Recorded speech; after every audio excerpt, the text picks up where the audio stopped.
shows the power in the group, because I like last week, I found out like we had like $850,000 that was placed in the, through Coffee Talk. So, and I know there's a lot of investors who, some of the people who invest with us and other people who are on the call. So feel free to unmute and speak up.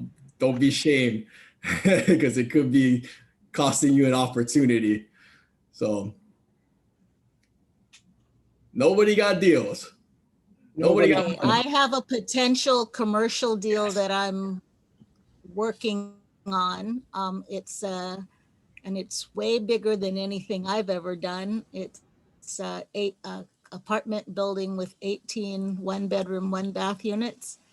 And I'm in the about 4 million. And so I need some counseling on commercial and some help, a commercial contractor. Perfect. Where is it? In Waikiki. Okay. And what type of commercial property is it? It is a apartment building with 18 one-bedroom, one-bath. 18 one-bedroom, one-bath apartment building. Got it. Okay. So you got 18 one-bedroom, one-bath, and is there a commercial real estate on the lower level? No. So this one is just a huge multifamily. That's awesome. What's the price point of it? Well, the last offer on it was 4 million. That was several years ago. So we're looking at going in with a little lower. But because we can't get in to see it, it's a challenge. I know I'm going to have to upgrade plumbing, electrical, and rip everything out. So are you going to put like a primary debt on there? Like a loan from a bank or some, yeah? Well, it depends on whether I can get a lender, a hard money lender, to lend me $4 million. Got it. Okay. And what else do we get? Is it leased up already, or is it all rented? No, it's vacant. It's vacant? Okay. Mhm. Oh, like 100% vacant? So 100% vacant, ready to renovate and either lease as rentals, or even think about selling as a condo. Looking at doing, maybe knocking out 6 of the one-bedroom, one-baths, making them 2-bedroom, 2-baths. The problem is parking in that area. There's only 8 parking stalls. So 8 parking stalls for 18 units. 18 units, correct. Yeah. I guess in Waikiki, it's not, I mean, if there's not really parking that you kind of really need if you're in Waikiki. There's parking available around it, but it's open parking, and it's, first come, first serve. So. Okay. Okay. And how come it's vacant, and how come it's being sold? It's not actually being sold. It's off market. And so I just had a great lead. Why is it vacant? That's a good question. It has been for a while. Interesting. And everything else around it is occupied. So. Yeah. Have you guys looked into like the numbers, like how much would like the improved values come in? What it can be rented at for 1-bedroom, 1-baths in that area going for $1,750. There's several units in a comparable building that are going for $750 for a 1-bedroom, 1-bath, same square footage. So we figure it would lease nicely with the improvements for at least $1,800, or say $1,750, holding it as is. But so if we want to keep it as a rental or sell them as condos. So just looking for some somebody that does that large a scale to give me some, to sit down with and give me some insight. So Yeah, absolutely. So did you say that it can be like you can convert them into condos and sell them? potentially, yes. Wow. Okay. In Waikiki. Now it's getting interesting. Mhm. Yeah, that would be a great play if you could do that.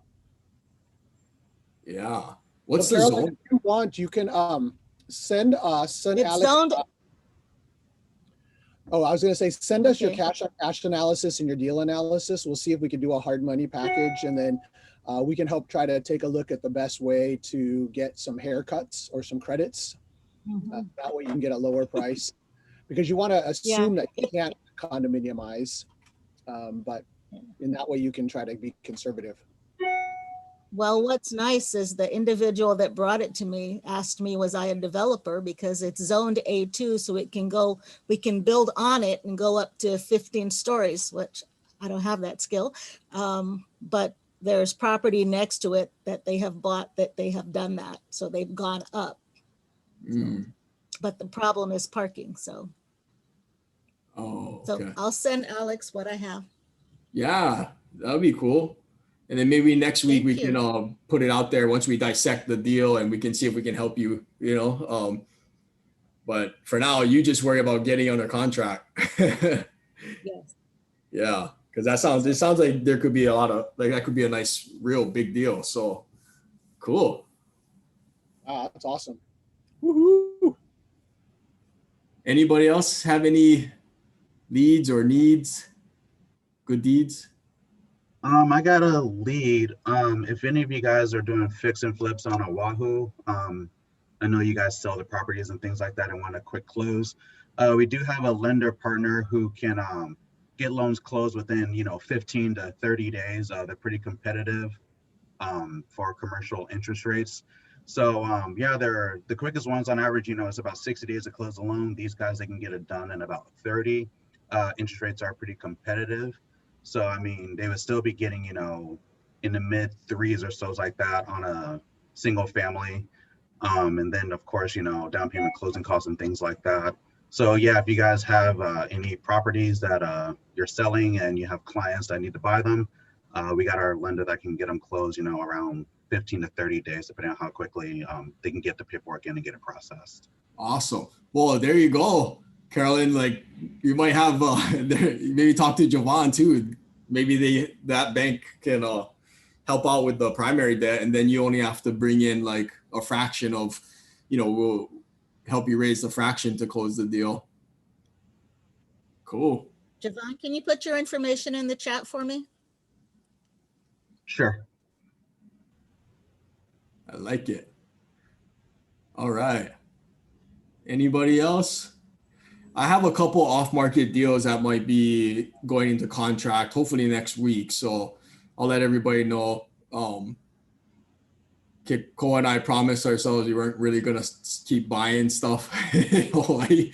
So, and I gotta talk to Layla and she's not here right now, so I could talk about her. But she's exhausted from all the management of the project, so can't be buying anything else until I get her approval. So it might be have a couple off-market deals for people to jump in on. You guys can take it. I'll bring it maybe next week. Hopefully it's under contract. These will be in Hawaii. Sweet. That's good stuff. All right. What's Chris Walkender working on? You got any? How's that Hawaii Kai project? It's Mauna Lua. It's we had the soil samples taken yesterday or this week. They didn't hit rock on 3 of them, down 15 feet. So they're going to bring a 50-foot rig in next week. So, wow. No rock that far down? Yeah. That was known by me, but we can still hope. Right. Yeah. But yeah, that's about it. Just looking for solid ground to build walls on. Yeah. That's always kind of nice when you're building houses, to find some ground somehow, somewhere. Yeah. That's awesome. It's a great project. Hey, Kiko, real quick. So can you talk about what are you seeing in Seattle in the market? The median for Hawaii now went up to 950, and we have less than 30 days of inventory available. So what's going on over there? Seattle's about the same. It's really, really on fire. So is Vegas actually right now. It's absolutely insane. Like some of our fourplexes we were placing at about 340, 350 just even 4 months ago, and now they're hitting 450, like $100,000 in valuation going up. It's investors are just coming in by the droves. Same thing with Seattle. It's crazy, but I mean, I guess the good news is that for those of us who are in the market right now, we've got inventory. It's a good time to try to get the inventory completed, get it on market, and see if you can get a bidding war. Hold on to the cash, and then see if you can steal another deal somehow. Wholesalers are jacking things up, is what we're noticing as well, and so that's frustrating because then they're trying to do a bidding war, and then that's frustrating to try to be a part of, because then you're just not sure exactly where that contract sits. And as some of us know, when you do a wholesale deal and you're trying to figure out how to place it with another client, then what we get into trouble with is the commissions and the fees. So yeah, it's an interesting market, that's for sure. Yeah, it's kind of scary, right? We don't know. I mean, how long can we sustain this much appreciation? I think we talked. I don't know if I mentioned this on last call. I probably did, but I mean, from what I'm hearing, there may be a chance that we may not see a recession in the housing market. And one of the big reasons why, which makes sense to me, is that the banks, the Federal Reserve, the government, they're all working together. And the banks have learned their lesson from the last Great Recession, where when they took back all those properties, they just dumped it right back into the market and flooded the market with supply at like 50 cents of the dollar or less. And they shot themselves in the foot, because then now like the worth of those assets that they're taking back just kept going down, and because they flooded the market. So if that is the case and the banks learned their lesson, they're working with the government, like even when these moratoriums are lifted and the banks can, foreclose officially and put houses on market, they may slow roll it out because they know that it's in their best interest. And in that case, then perhaps we can somewhat control the supply in the market to sustain, the housing market economy to not just go to zero, so I don't know, maybe we won't see a recession, but I'm assuming that at some point it's got to cool down, it's got to soften. I don't know how long we can sustain like this type of growth. So, but if anybody has any comments on that, feel free to unmute and I'd love to hear your opinions or stick it in the chat, because this is definitely interesting times. It's definitely interesting times to be an investor in real estate. Well, it's interesting too. I'd like to make a little comment. I mean, the circumstances in which we find ourselves are much different than the last potential recession. And given that, there's so much government involvement, I have to concur that I just don't think that the same things are going to happen as last time where there was a major correction. And so although we want to look back into history and to try to find out, hey, what can happen, these are also uncharted waters. We've never been in, rates this low, inventory so low, the demand for housing so high because of the COVID and, a lot of those, all the situation. So I definitely think it does, but it does remind me a little bit of like 2006, where it still felt like, hey, we still got a window of time of like a year, 18 months, maybe even 24 months of just sustained continued either growth, or it's not going to correct and go down. And if it's not, and so I think that's where I'm at, where I'm listening to people, and it's time to be bullish and aggressive because the environment calls for it. And although it looks weird, it looks a little bit odd. I mean, it's something that when we can use logic and say, hey, maybe the rates are not going to go up, of imports. Supply is probably not going to go skyrocket up. We need to be aggressive. And the market is calling for it, so it's time to buy. It's not time to sit on the sidelines. So that's kind of where I'm at with it. But you still have to mitigate risk and still buy projects that make sense, and not be reckless. But it's certainly not an environment where prices are going to be going down anytime soon. So let's act accordingly. That's my take. I like it. I love it. Well, Yeah. I think what's really good on that one, Alex, is the fact that you're totally right, especially for those of us who are investors who are flippers, and I know, Alex, you do a lot of flipping, is that when it comes to flipping, we're not having to predict 12 months, 24 months down the road and try to figure out the economy and interest rates and demand and all that. We're only looking 6 months. And so when we only target out 6 months, it's a little easier to mitigate risk and to try to evaluate, hey, what's it going to be like 6 months from now, and the interest rates and all that type of stuff. And so I'm with you, Alex. Like 6 months from now, I think things are still looking pretty solid. Interest rates are still going to probably be good. There's still going to be low inventory. So now's the time to just hit it hard and see what we can find. Buy and hold people are looking at things a little bit differently, because obviously buy and hold, you want to try to find the best pricing possible, so that way you can hold as long as possible. But the good news with buy and hold is that, as we've seen, every single recession in history has always come back up and gotten higher afterwards. So long-term holds will eventually do fine over time.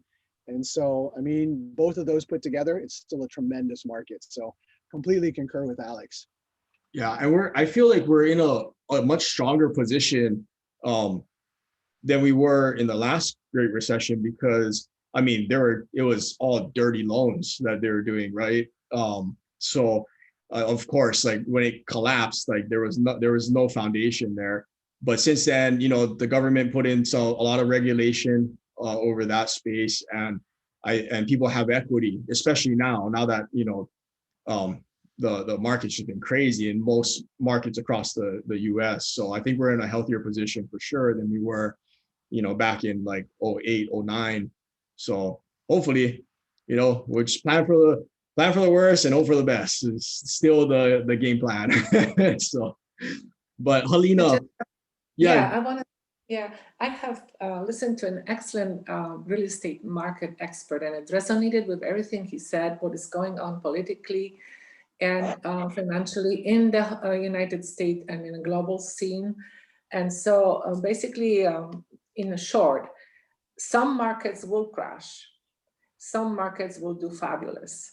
Because of the political situation, we'll have to look at the data for each, and he was comparing from certain resources for each county, for each city, for each areas, how unemployment and migration will affect whether the market is going to, for a long time, do well or bad. So what Tekoa said about short-term vision is actually the best approach to any market. Mm-hmm. Yeah, I could see that point.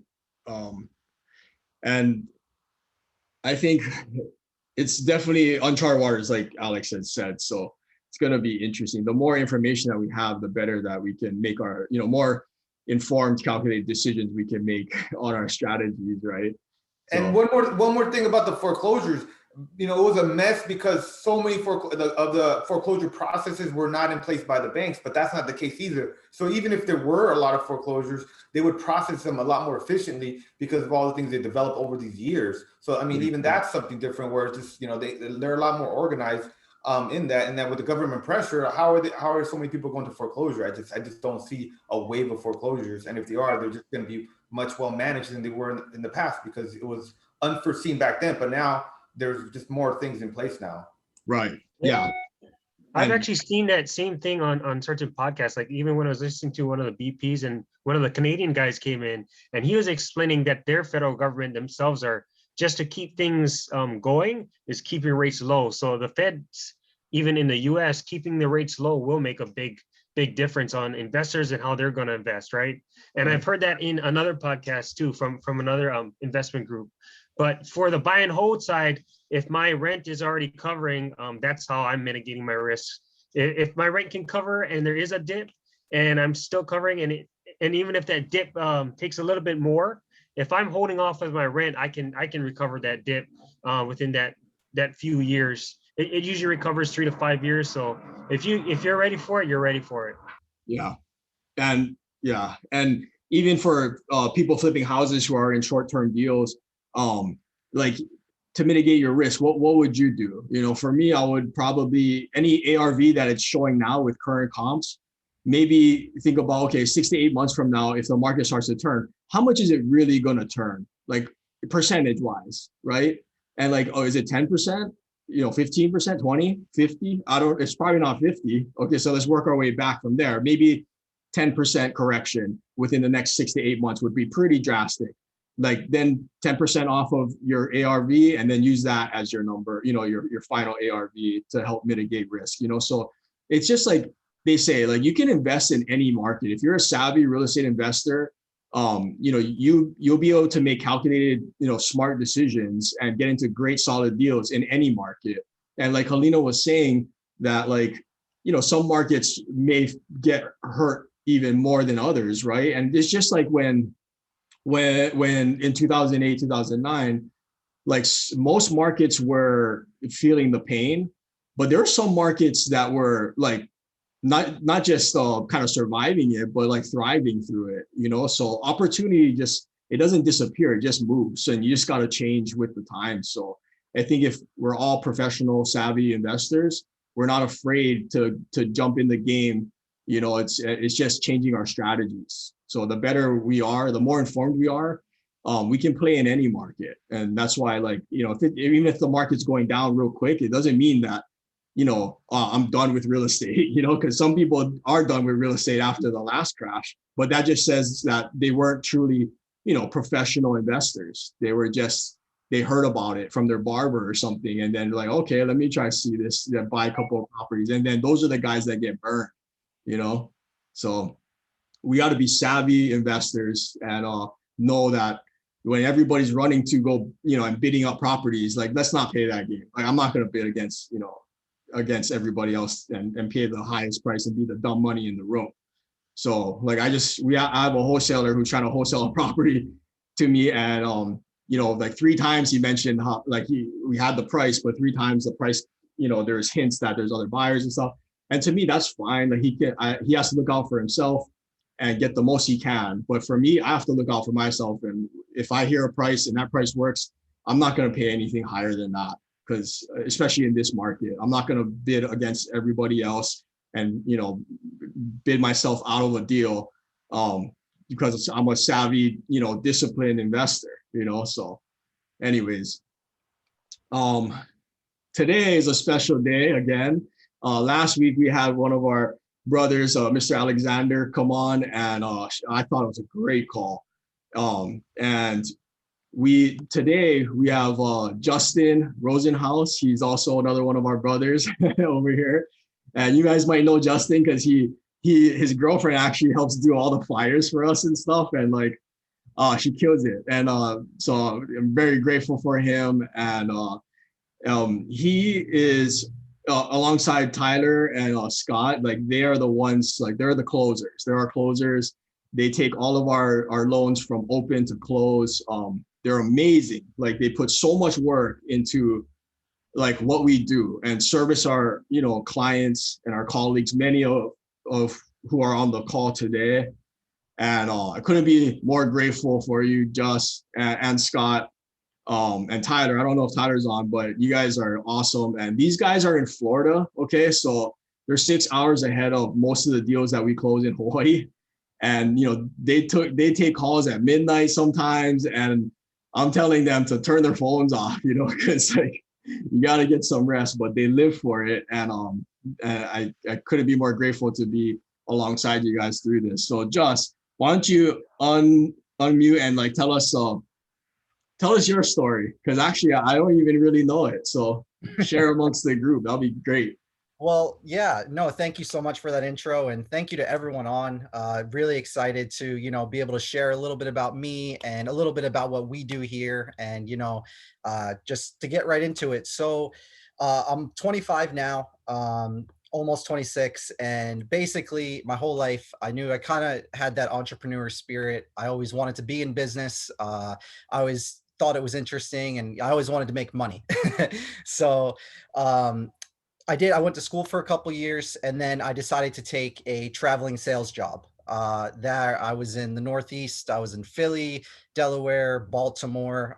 Then I went out to like the Midwest. I was in St. Louis, parts of Illinois, and it was good. I learned a lot. There was a lot of pros and cons, but the biggest con that I had was sustainability, because I was going door to door and I was, literally earning every penny, just pounding the pavement. And it was a lot of hard work and I learned a lot, but I wanted to go to a place like an industry that I knew was going to be there. And I thought no better industry than real estate. And that was something that, I was still trying to find my way between where I want to go and what I want to do.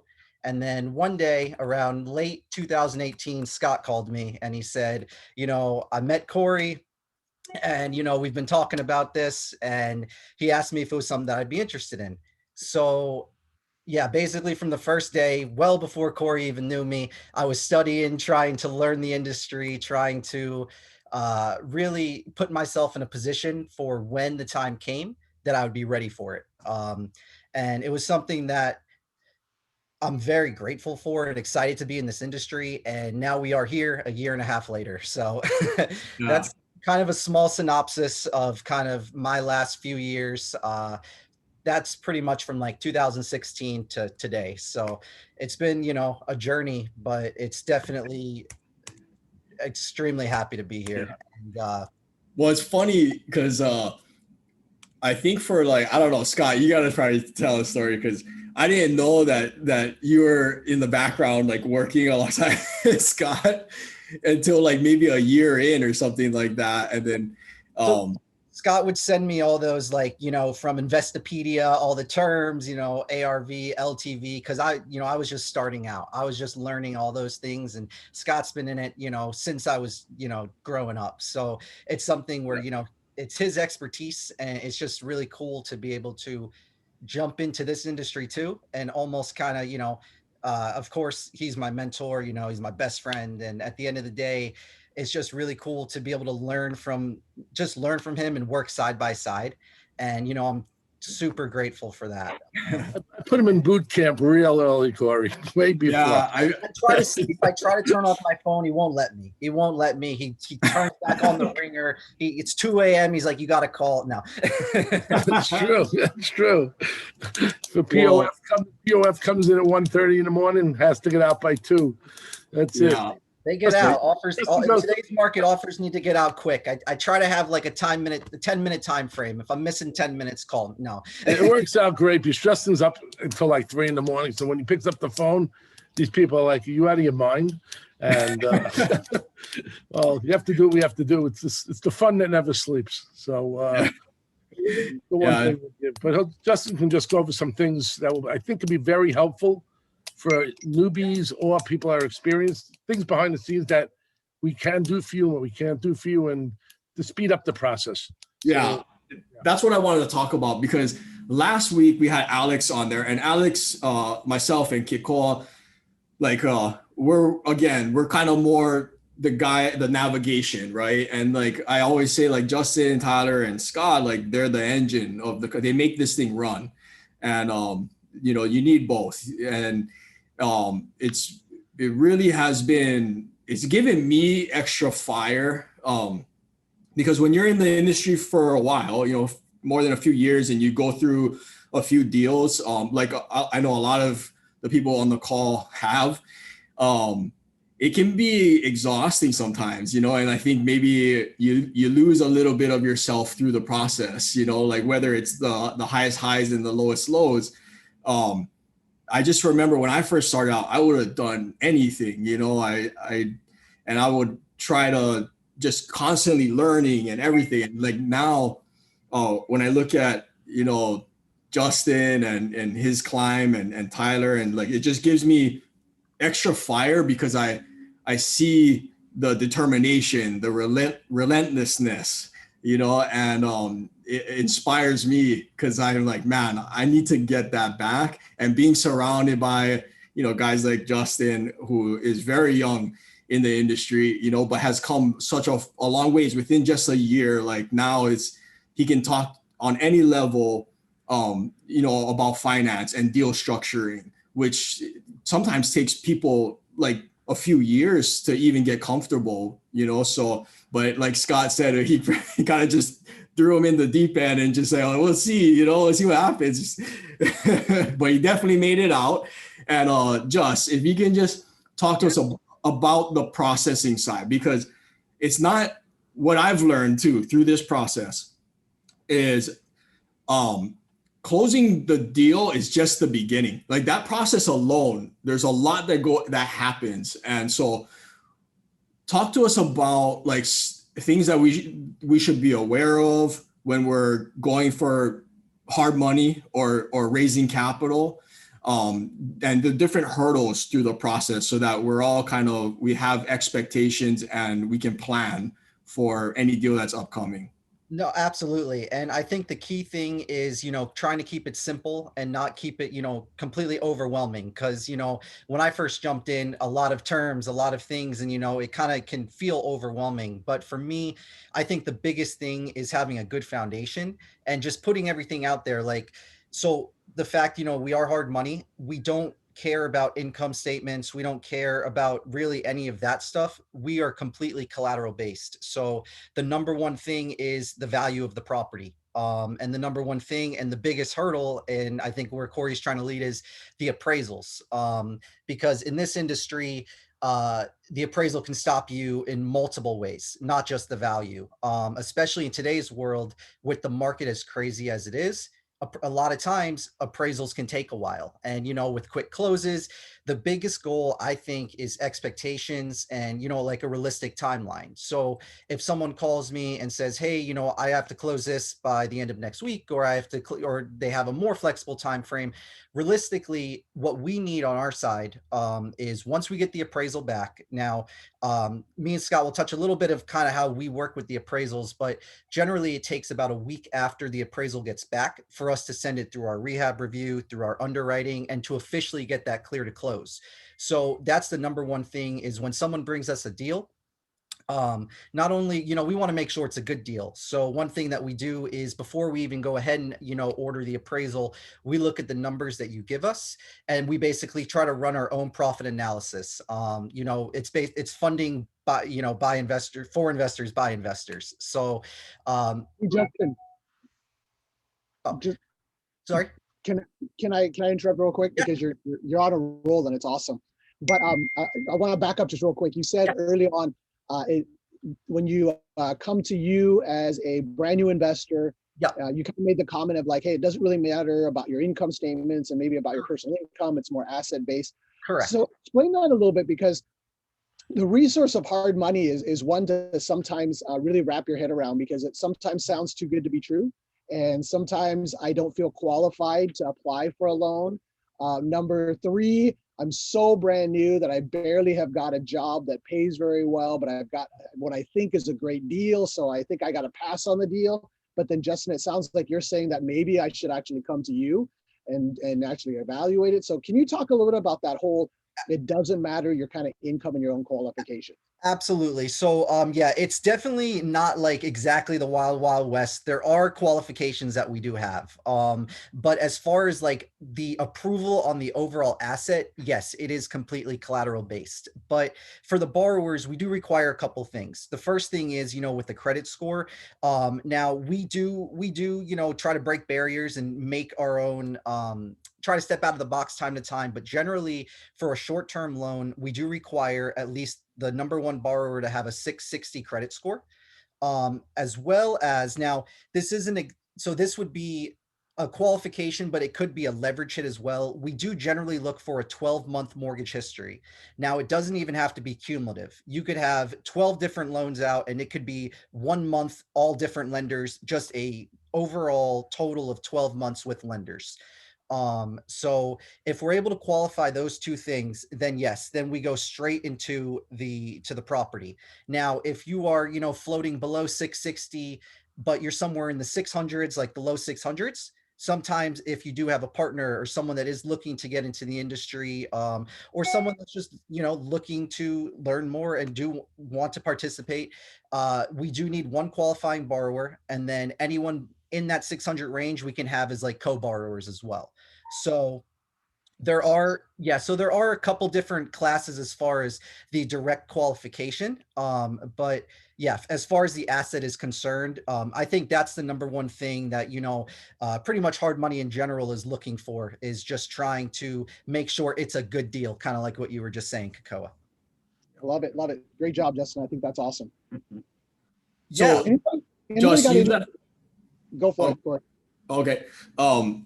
You left off kind of like, I want to touch on the appraisal part too, because that seems to be the biggest hurdle when going through the loan process, the hard money loan process, especially nowadays, because the market's changed, it's moving so fast, right? Appraisers are having a hard time with values. I know they're having a really hard time out in the Bay Area because things are changing so fast. And so I guess with the appraisal process, what can we expect like on the time frame, right? Because hard money, typically you look at it and you go for hard money because they're collateral based. We typically don't ask for as much details and information as a conventional bank would, but we still need an appraisal, and appraisers are backed up like sometimes a month out now. And our type of appraisals are different, right? So when people are paying for an appraisal, it's not your standard appraisal. And Scott, maybe you can chime in too on this, because I want to let's zero in on this appraisal process, because that's probably the biggest hurdle that we have to jump through when it comes to closing the loans. And if the investor has their ARV or their valuations wrong, it's a big problem for, and it becomes our problem, right? So can you guys talk about that? Yeah, sure. Our biggest problem we have in all the states, or why everywhere, is that most appraisers do not know how to do ARVs. They have to repair value. So if somebody's available to do an appraisal in a week, they don't know how to do ARVs. So we try to stay away from them. So what we've been trying to do lately, if somebody currently has an appraisal and they have to close quick, I've been getting the appraiser signed on with our AMCs we use, and then having the appraisal recertified. So we'll talk about what an AMC is too, Scott. It's an appraisal management company, and what banks want, and we have to look for when we sell our loans to Wall Street, they have to be certified, and the loans have to be, actually all the appraisals have to be looked at, and then they're in review, and then get certified, and then sent back to us. So it's just a third party that we use. We use 2 or 3 different AMCs. So we try to stick with one because we get a lot of favors done in that regard.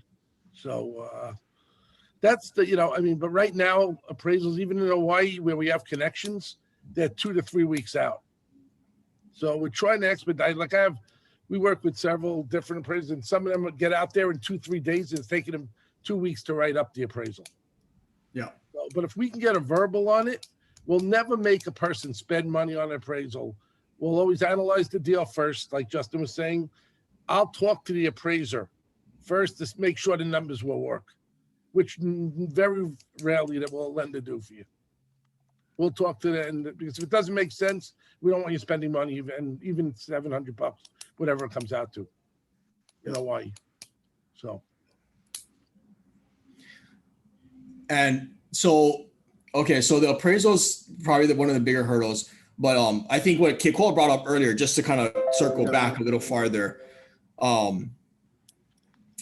it is important, I guess, for everyone on the call, especially people who are just getting started, that hard money is primarily asset based, right? So we look at the asset more than anything else. When somebody first applies for a loan through us, they still have, we have to onboard them. We still have to do hard pull on the credit, right? Just hard pull on the credit, maybe a stated financial, talk about what they need to be prepared to provide on the front.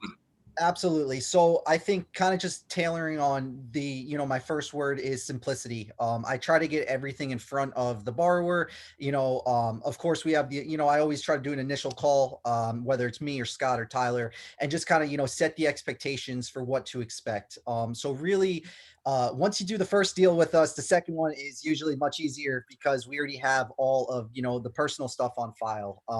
Really, there's only like a couple handful of documents that we really need, like an original application, like a driver's license, the work that you're going to do to the property. So in the original email, like I'll send you our template to where you say this is the work that we're going to be doing, and then like a track record. Now I'll kind of get into the experience on why that matters as well for like leverage and terms that we can do, but just to kind of keep going on this.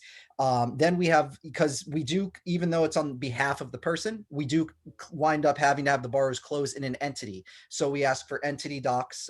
If people aren't familiar with that, like the operating agreement, who's on that, the articles of organization, just making sure the entity is in good standing and such. And then, if it's a big project, if it does require like plumbing, electrical, roof work, and stuff that does require, somewhat extensive work, we do ask for GC docs as well, which is, like their license, their proof of insurance and such. But generally we can know just kind of based in the beginning if this project's more of a facelift or if it's, an extensive job. So those are things that we try to get up front because, while we're waiting on the appraisal and everything, we can have, usually I have a full package and everything completely back by the time that appraisal's back, and then we can send it right through underwriting and hopefully work towards a very swift close. That's kind of how we work, where we try to get everyone on the same page. I kind of look at it like a team where you and me, we have to work together.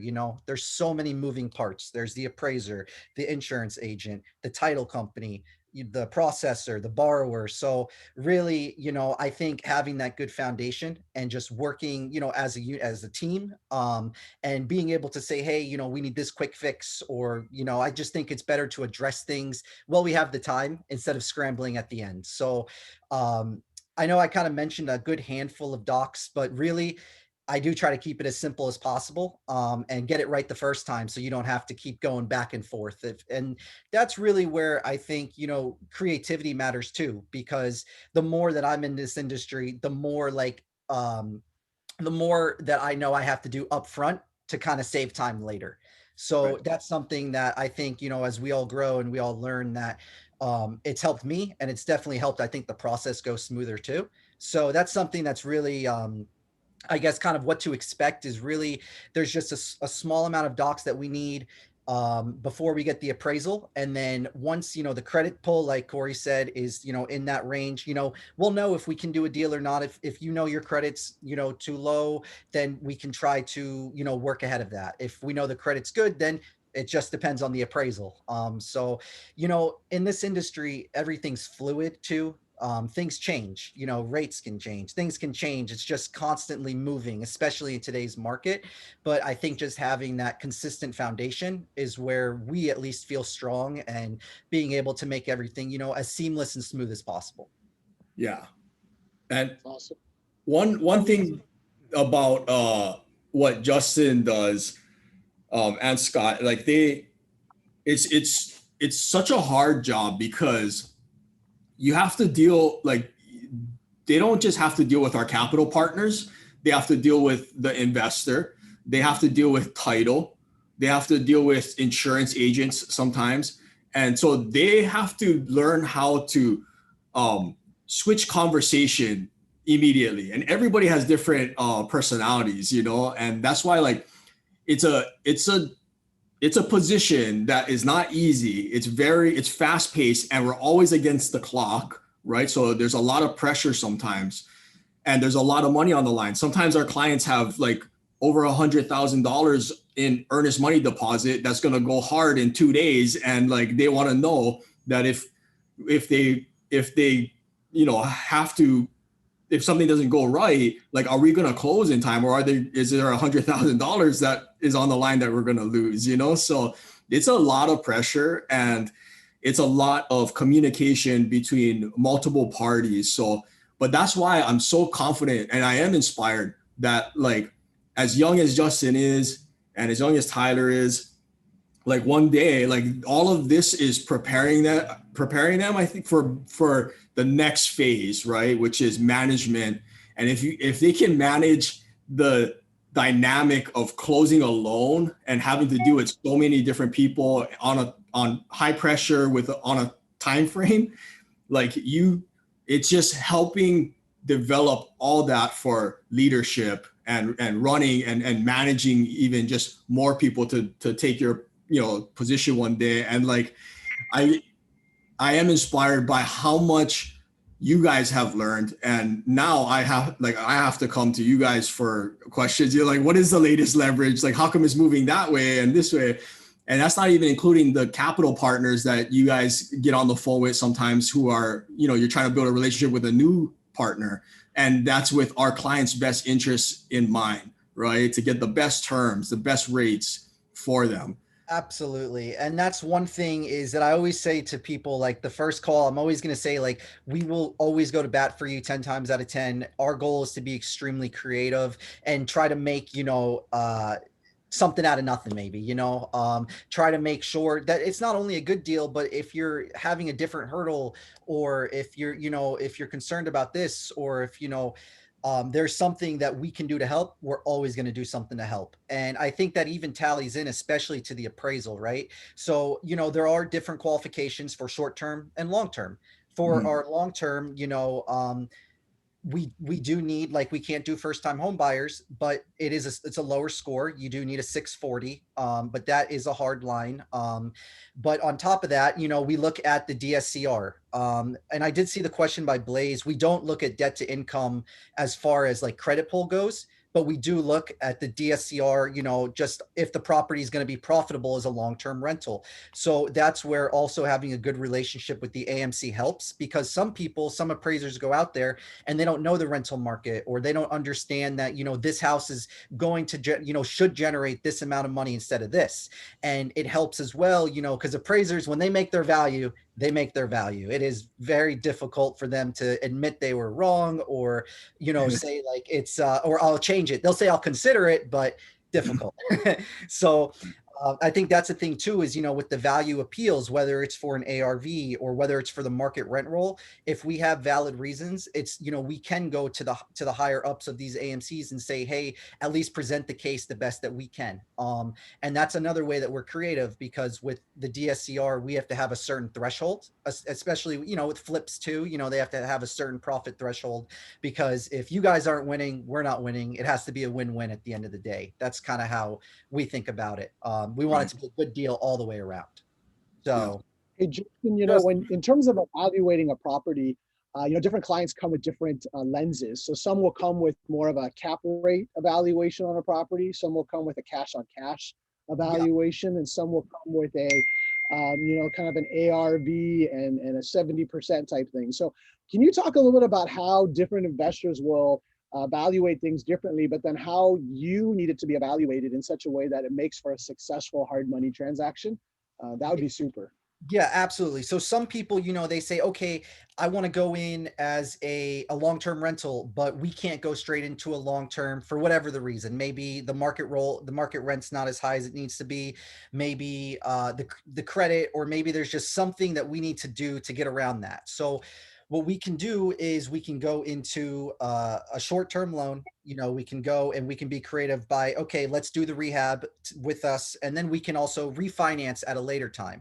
So we try to be creative that if let's say the ARV, you don't want to flip it, but we can't go into a long-term. So instead of the exit strategy being a fix and flip because it's not profitable, we'll just say, okay, we'll do all the work, but the exit strategy is going to be a rental. So we're able to change and maneuver things and work with different investors, if that makes sense. So they may want to go one way. We can't go that way yet, but we can gear to get towards that way. And then we'll be able to secure the property, be able to get to where you want from A to Z at the end of the day. So that's one, if that kind of makes sense. Cause yeah, I know some investors, they look at the overall cash, but they want to put work into it. And it's hard for us to use that, the fix and flip threshold, because when some deals, on a fix and flip, we have to think about it from a lender's point of view.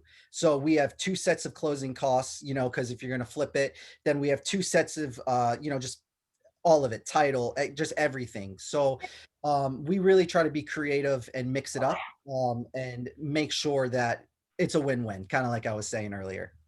If that's kind of answering the question, Kakoa. Well, and I think that, as a resource, what we are available to do, I mean, we have all different type of investors that we work with and on this network as well. If any of you ever are in a position where you're evaluating a deal, so like Caroline's evaluating a really incredible multifamily property in Waikiki.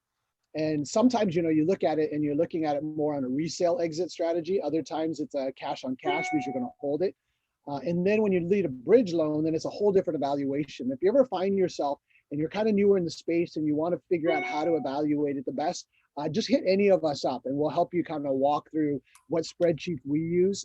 We've given everybody our flip analysis calculator, which is designed for hard money. So that's a great tool. And then if you're looking for a hold and you want to do a cash on cash analysis, our team's great. I think Tomas is on this call as well. We'd be happy to walk you through it. Because then that sets you up for success when you contact a hard money lender and you're able to talk with us about what you need. We're better able to understand where you're coming from because your evaluation on the property is clear and succinct. So I don't know, is that helpful a little bit, Justin? Yeah, no, absolutely. That was great. And Daniel, that's a great question about the DSCR. Really what we look for is it's really rent roll, like what the projected market rent is. Because we do have to go off of, what the appraiser says. Even if, there is a lease in place that might be a little bit more, we do, we can use that for the appraisal, but we need to, we really go off of what the appraisal is. So as far as like, like the things that go against the DSCR, it would be like homeowners insurance, annual taxes, if there's an HOA fee. And generally, yes, it's either we need either a 1.0 or a 1.25. Now that's completely dependent on the leverage.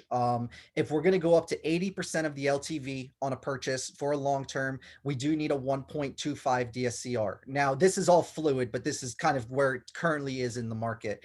And if we're going to do 70% per se, then we only need 1.0 on the DSCR. So those are things that change. Those are things that, if it's like, we're walking on the tight wire, those are things that even though we need to be at that certain threshold, we can definitely, we'll always go to bat and we're always going to try to be creative and make the DSCR work one way or the other. And sometimes if it's that close, I always say like, hey, this is a really tight deal. At least that's kind of how we look at it. If you feel this is a good deal and this is something you want to pursue, that's, we just want to be completely transparent how we feel. But if you think like, okay, this is really good, I think it can get more than what the appraisal's saying, that's fine. We just want to all be on the same page and work together. And I think that's the biggest foundation of this is just really, being on the same page and just kind of working towards that same ultimate goal. The one thing though, you guys, the more deals you do, the more exceptions I can get. I have to go to bat all day long for these guys. And a lot of times I can get advanced draws and I can wrap everything into the loan. So people come to me and say, I'm short on cash. I can wrap almost 12 months or sometimes 18 months of payments into the loan. So you don't have to come to the table with it. So just throw it our way. We can look at it and be creative. So, and a quick no is as good as a quick yes. I've been doing this 20 years, so believe me, I'd rather not stick around with something that's not going to work. Yeah, and one thing I like about because we're investors too, and so we can look at a deal and can tell that, hey, this is kind of tight. Are you sure you want to pursue this? And then, but there's been times where we've turned away deals because for us, like our motto is like we're not just here to cut loans, right? Like we're here to be a lender for our investor friends, a lot of them who are friends and clients for the long term, because we know that if we're there, maybe from the very beginning, this is the first hard money loan they've ever done, first deal they've ever done, like we want to be there for the next one and the next one until they start scaling and doing like maybe 10 a year and then 15 a year, 20, you know. So that's what we're in it for the long haul. And I'll tell you guys, in this industry, in the hard money space, there is a term that many lenders use, and it's called loan to own. Okay. So a lot of lenders, they'll see a tight deal come through, but if it fits their box, they don't care. They'll do the loan, because even if they know that this loan is destined for failure, because they're in it for the upfront payment, and then to, you know, they'll sell the note and wipe their hands clean, you know, unless the note defaults, and then they have to, you know, go buy back the loan and, you know, handle the foreclosure, if there's, you know, if there is any. But that is a phrase out there. There are lenders out there who, they look at deals and they're not vested in the success of the deal or your, you know, your career, right? They call loan to own. You know, oh, this is a loan to own, meaning that they want you to default on that loan because they see they'll make 5 times as much taking back the property, right? So as kind of dirty as that sounds, you know, it's not illegal. They're playing by the rules, but you just got to understand the intentions behind any lender that you're working with, you know, because that is a thing. And unfortunately, and for me, like I've had a lender, an investor tell me, like, just straight to my face, like, hey, if you default on this loan, like I will take that property. Like I will foreclose and take it, you know, and because he'll make substantially more. And I'd rather not work with those type of people, right? Because the people that you work with, you want them like cheering you on, not hoping you fail, right? So just keep that in mind, that not all hard money lenders are, you know, in it for your best interest, and some are just cut loans. You know, they're just, as long as it fits the box, they'll cut the loan, even if that loan is destined for failure. And that's not what we're about. So like Justin said, like you look at it from all angles, like what's the possibilities? And we have turned away loans, and Justin and Tyler and Scott, they've come to us and like, hey, can we have other eyes on this? And what do you think about it? It's like, I don't know. You know, I don't like it. I think we should just respectfully decline that deal. And so to your guys' credit, you honor that. So yeah, and exactly what you're saying, Corey. I think, you know, the biggest thing is relationships. And it may sound kind of funny, but like, if I'm giving you a call or you're giving me a call, I consider you a friend. Like really, I truly love, you know, being able to meet people and build relationships. I think that it's such a great industry to do that. And, you know, I really want to see you succeed. You know, I don't want to, like Corey said, we don't just cut loans here.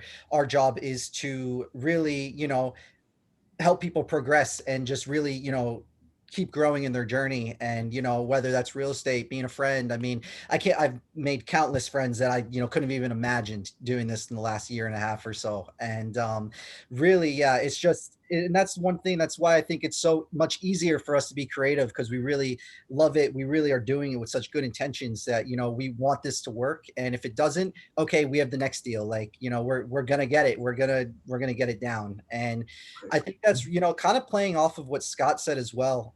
You know, with being able to wrap everything in and being able to make ends meet. And one thing I know that we've been saying, like, we've been kind of also focusing on, hey, you know, we can offer these terms, whether it's 80% of the purchase or 90% of the purchase. We're also now dabbling into gap funding and being able to, you know, work with properties in Hawaii, which I think is really exciting, in order to help people get out there and to also have, you know, more cash, because in today's market, I don't think it can be stressed enough that cash is king. I say that every time, that, you know, having more liquidity, being able to go and get not just one property, but 2, and just being able to really capitalize on, you know, what you're looking to achieve. You know, we're always going to try to help you, not on this one, but for the next one and everything. So, you know, just to kind of throw that in there, I guess, as well. Right. And I guess before we wrap up, like just to summarize, what would you say is the biggest thing, like the top 3 or something, like the biggest things that we should know and people on the call should know when they're getting into hard money? Because it's a lot like a project, like a fix and flip project, where like you have to ride the momentum, right? And there's a lot of like hurry up and wait type of thing going on. And I feel like the appraisal is definitely one of them, right? Yeah. Maybe, but I think if you can trickle it down all the way to like what is the most important thing, from what I feel, and tell me if you agree, is that it's transparency and honesty from the client. Because every deal that I've seen go kind of sideways or like take a turn, is because we weren't told all the information up front, right? Maybe they don't have the type of experience that they can show for on paper that they said they did. Maybe their credit score is not nearly as high as they said it was, or their ARV is just way unrealistic. So being truthful and honest from the start can save a lot of headaches, right? Exactly. I think that's definitely one of the extra two things I was going to say, that is, if we don't know, we can't help you. We're going to help every which way we can. But I think being upfront, being honest, being transparent, just to completely reiterate what you're saying, is the utmost importance. And yeah, I think a lot of times, there's wait, go, or then there's like people that are, we work with people who get us stuff in 10 minutes. I kid you not. Then I work with people where I don't hear with them for a week. And then, we get the appraisal back and people want to close, but I still don't even have your application, or I don't have anything for the entity. And, I think really trying to work during that downtime, like we were saying, is the most important thing too. Setting ourselves up to be ready for when the time comes is very important as well. So, I always try to I'm not like completely like calling you every which way, but I definitely try to follow up, just say like, hey, if we need to close or record by this date, like you're saying, Corey, with the earnest money deposit, we have a certain time frame that we're working on. So we have to work together to reach that date.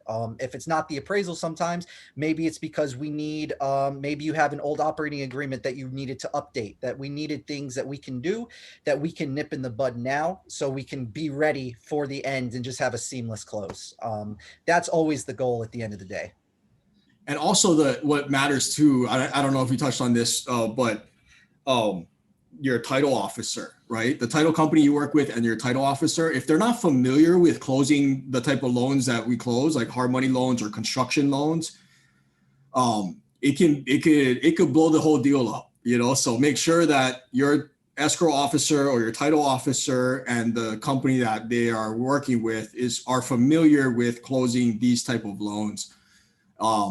We have been using in Hawaii, for properties in Hawaii, Pam Sato. She was with First Hawaii Title. Now she's with Title Guarantee.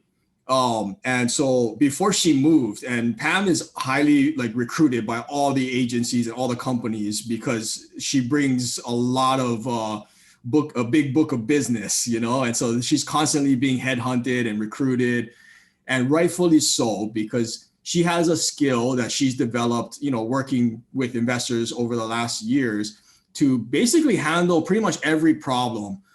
So when she was recruited by TG, I know the most important thing for her was to make sure that they are able to close the type of loans that we close, right? So title is also a big thing that can prevent a lot of headaches in any deal, right?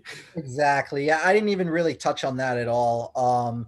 Yeah, title, it's the appraisals and title. I had those two down as the hurdle, but the big one is the appraisal. And I try to make title as seamless as possible, but there are things where we have to know, like if we have to know if it's a short sale, or we have to know certain things that will help us prepare in order to so we don't have that 11th hour headache, or that 11th hour, like, are we going to get to that signing table?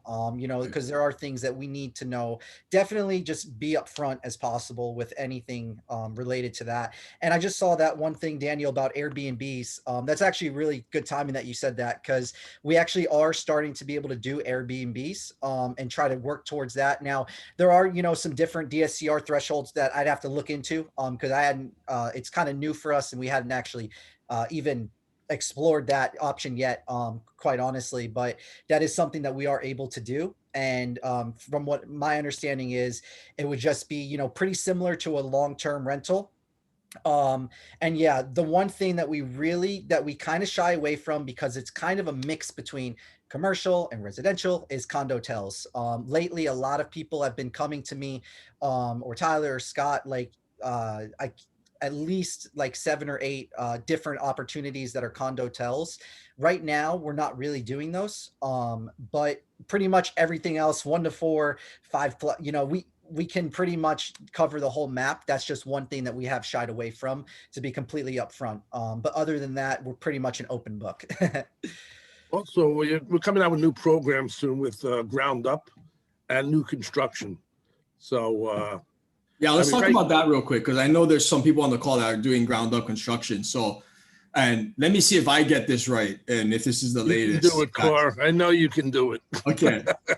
Okay, so we can do up to 50% of the purchase price or the current land value, correct? Yes. Okay, so 50%, which it sounds like really low leverage, right? And it is. Like before, like I could get like 80 and 100 of the construction, right? Now those days are gone. So we can do up to 50% of the land, whether it's permitted or not. We can do 100% of the construction. For ground up construction, the construction is not paid in advance, it's paid in arrears. If it's a fix and flip project, we can do up to 20% of the budget advanced after closing. With certain criteria, Cor. It depends. With certain criteria. So I think that's, you have to have so many deals done. Deals. Like when I say so many deals, people have to know that means that you've been on the HUD before. That could be for rentals or fix and flips. All right. So as long as they're on the HUD. Yeah. As long as you're on the HUD, it'll count as like a deal that you've done and experienced. And the more you do, like, then we can start paying advances instead of in arrears. But for ground up construction, we can do 50 of the purchase, 100% of the construction budget. And the big thing is, like, we can wrap in the interest into the loan. So you will never have to come out of pocket to service the debt. Now, that still means you're paying interest for interest, right? But you got to decide whether do you care about the price or do you care about the leverage? Because if you're in a position more that I don't care, as long as I don't have to bring in an extra 200 grand to service the debt, then this is the type of product for you, especially with ground up construction, because it can take a while, especially in Hawaii. So but we can wrap the payments into the loan as long as the total loan amount doesn't exceed 75% of the ARV, which most don't for ground up construction, especially if you're at 50% loan to purchase. And then we can go up to 85% loan to cost. So the total cost of the project, meaning purchase and construction, doesn't exceed 85%.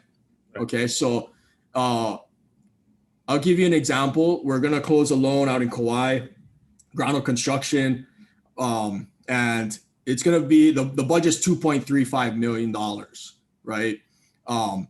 Now, another thing is this is Dutch interest. Okay, so this Dutch interest means that you're paying interest on the total loan amount, even the construction holdback, even if you haven't drawn for it yet. Okay, so this loan product has Dutch interest, which is typically not attractive in a long-term deal, right? And with a big budget. So if you have a budget of 2.35 million and you're paying Dutch interest on that from day one, it's expensive, right? And that's going to cost you. It's still going to affect the bottom line of the deal.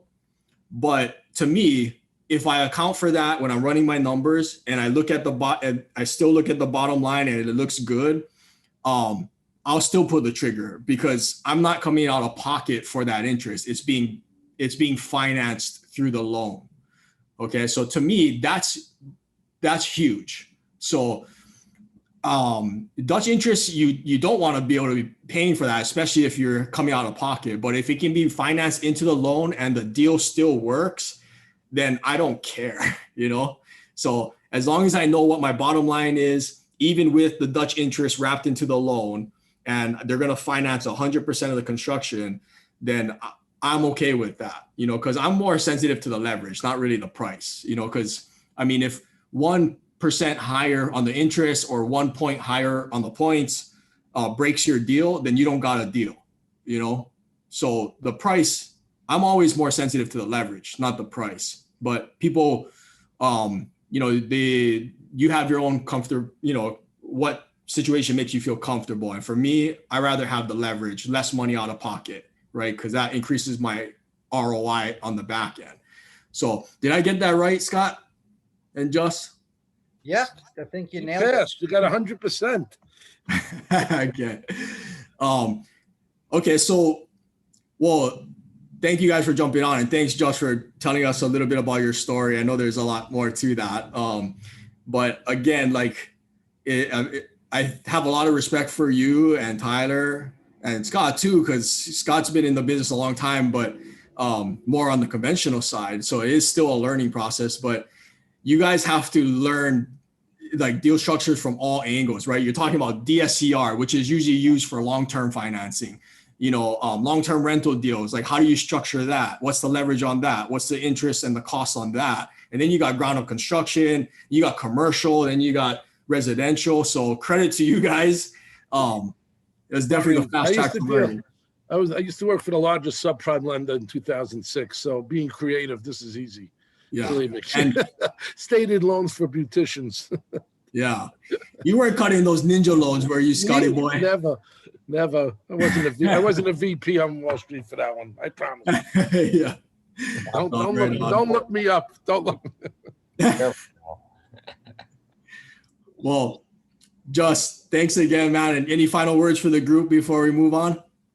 Thank you for listening. No, seriously, I appreciate it. I mean, it was a blast. I mean, really, yeah, like Corey says, you know, we're kind of behind the scenes a lot of times, and, you know, but it's always great being able to kind of share what we do, especially a little bit about me, you know, because I know I've spoken to a lot of you before and we've done, you know, deals together and stuff, but, you know, I just really appreciate everyone that comes out every week and, you know, to be a part of this, you know, family. It's really cool. Right. And Corey, I just want to say one thing. I know they're my boys, but I'm really proud of them, and, you know, having you by their side and Alex and Kakoa made the transition easy for them as well. So yeah, thanks. Well, thank you for bringing them into our lives, Scott. have 3 more kids I'm bringing up. No, I'm only kidding. Yeah. Well, bring them all. Well, you guys, I wanted to, you know, we can, we're going to start doing some like breakout sessions for networking towards the end of our calls. And I really encourage everybody to stick around just for like the next 15 or 20 minutes if you can, because I feel like that's what we were missing during this whole pandemic thing is the ability to connect with people. And so we will break out in groups of maybe 4. Sheena, if you're on, if you can help us with that, help prep us for that. And then we'll just go around and, you know, introduce ourselves and see how you can help each other in your group of 4, because that's where the magic happens, right? And like we were talking a lot about this on the last call, is like when you go to a conference and a seminar, and whether it's Fortune Builders or Rich Dad, like a lot of the content is in the room, right? And that's where, if you're brand new, like that's where you should be. You should be in the room. You should be taking notes, paying attention. But if the real value is outside of the room in networking with everybody, because that's where the magic happens. That's where deals get done. That's where deals get closed. And that's where people really build long-term, you know, mutually beneficial relationships, right? So that's what we're going to try to do here. And we'll instill this every call towards the end. We'll break out into rooms and like just talk story and see how we can help each other. And I guarantee you there will be deals done from us doing this, because I know for a fact that, you know, we placed 850,000 from one of the lenders and just connected with somebody that has deals, right? So let's do this. And Sheena, whenever you're ready, we can break out into rooms and maybe just 15 minutes, and then we'll circle back and then say goodbye to everybody, and everybody can go enjoy their weekend. All right, there you go. I'm opening up the room so anyone can just, you know, jump into any of the rooms available, and we've got 15 minutes. All right. And how do we do that? Oh, breakout rooms. Yes. At the bottom All right. of this window, you can see their breakout rooms. So you can just go ahead and choose any of the room that you'd like to join. Okay. I'll see you guys in there. Which one are you going to, Corey? Oh, I see you. Oh, you're in 3. Corey's at 3. I'll pick 2.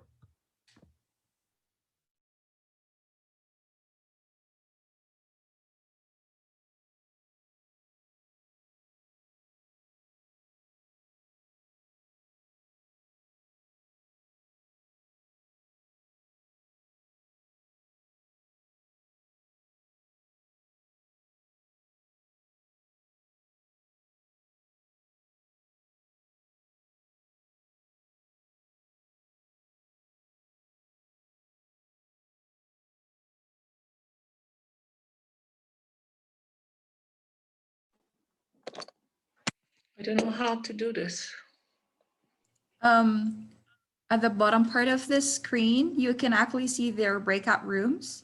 So it should give you the option to choose either you can, either breakout room 1, 2, 3, or 4. If you want, I can also go ahead and assign you to one. Please, because I don't see that room. I see participants, share video, blue content, and our discussions.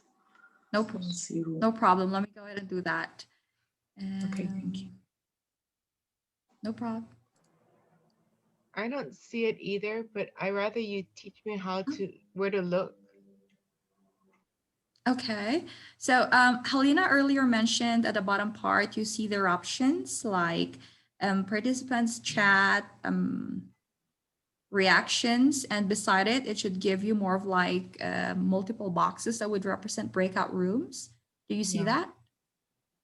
Oh, okay. There's a possibility it might be because of the Zoom subscription you have, but that's interesting. I can also go ahead and just assign you to any random room. That'll be fine. Okay. Thank you. Let's. No problem.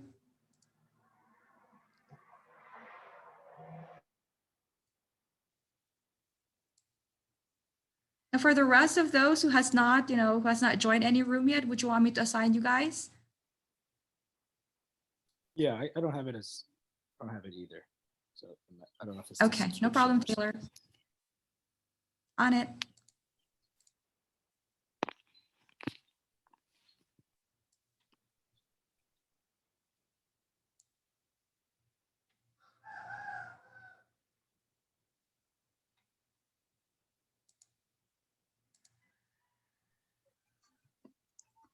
Hello, this is Lily. Can you assign me?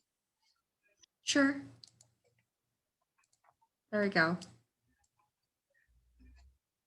How about you, Kurt, Kenny, and Greg? And Mike too. Do you want me to go ahead and assign you? Oh, okay. Mike, I think you're perfect.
I gotta finish with Lily real quick. Lily, what I was gonna say is, you tell people you solve people's problems. Whatever problem you have, I can help you solve your problem. I'm a problem solver. That's your answer. And if they ask how, then you can start giving examples like you were just telling me about. But make it clean, easy. I'm a problem solver. I help people get what they need. If you're in trouble, I can help you. If you need something, I can help you. Whatever led you to my website, there's a reason, and I can help you get what you need. So tell me, how do I help you? And they're going to tell you exactly what you need to do. Or they're going to ask you the question, like, how have you helped other people? Then do that. All right. Is everybody back? Looks like we lost a few, but that's okay. Got a fun time. We were having fun in room 2. Yeah. Well, hopefully everybody got some time to network and stuff and put some things together. Anything interesting? I think Carolyn's deal is going to be interesting. It's the one that we were talking about earlier, right, in Waikiki. That'll be interesting to test. Yeah. Yeah, I like it. Room 1 was on fire. Let me tell you. What? Room 1 was on fire. Was that your room? You're in that room? Of course, my room was on fire, man. They're helping each other. That's what it's about. You put deals together? No deals, man. We were figuring out how to answer questions. Oh, okay. I might be biased, but room 2 was pretty cool too. And had the astronaut and the stud of the day had to be on fire. I have a question. Hi, Helena. Go ahead. Hi. I just, for 2 years, since 2018 or so, I'm trying to locate 400,000 my savings and sitting in a bank doing nothing, just not being, hooked up with any kind of things coming my way. I think I missed a few opportunities. And so I've been trying to help this man whose house burned down. And I don't know if I can even strike a deal with him or buy his land to build anything on it. But now opportunity has opened up. A friend is selling a condo in Salt Lake City, 2-bedroom, 795 square feet. She wants 395,000, which is perfect. There's a HOA of 600 actually. So it looks like it's a small place, but she says she never had problem with rentals. And I'm just thinking, is this the one that I need to undertake to locate that money so it wouldn't sit in a bank? Because, rentals in Hawaii, they don't give us good of a return as anywhere else. That's interesting. Okay, so the person's house burnt down, like all the way down. Oh, that was my first opportunity but this is just gonna take another months before he can have, that's actually his mom's property. His mom passed away. So I helped him to get into a good attorney and now we're in a mini probate that he's probably gonna take another 2-3 months. And I just don't know if I can wait because he's not decided what he wanna do with the property either. That Pacific Heights is very good location, 5,000-6,000 square feet. Okay. Well, yeah. So wait for that, or do I invest with you guys? I've been trying to nudge Daniel to let me be a part owner of some deal with him, but he is a solo man, so he won't let me line up. I might have some stuff coming in the pipeline. I mean, like we'll kind of see what might make sense together. So I have to give her answer by Sunday if I'm gonna buy her condo in that Century West in South. Right. I can promise you. She had a flood before. In that place, the place was flooded by some upstairs, and I had a condo before in San Diego, in other places that I should have kept it. But I know the headache of having a rental that other people don't take care and flood the pipes with sanitary napkins, and then you have to defend yourself. This wasn't my tenant. Right. Yeah. Well, I mean, there's a lot of great deals going on right now. Like I see a lot of people getting into some nice ones. I might have a couple off-market ones coming. One in Hawaii, one on the Big Island. So there's always opportunities. So I wouldn't rush, you know, I would kind of, you know, it's really at your preference. So, I mean, you definitely want your money working for you, but you also don't want to just feel like you have to place it because you have to feel like you have to, you know, it's good to be patient and disciplined too. So, but okay, patiently wait, right? Okay. Yeah. Hurry to wait. Okay, thank you, Corey. I wait for the deals, you guys. yeah. Okay. It's good to know though, to keep in the back of our mind, right?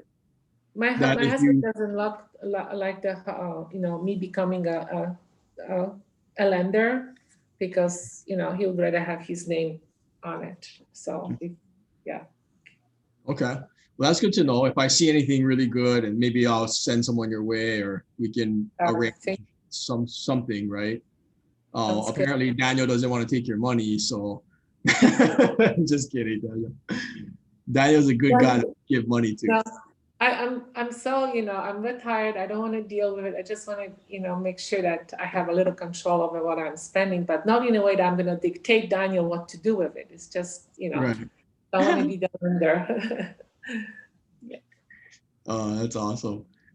Well, All right, thanks. thanks, Helena.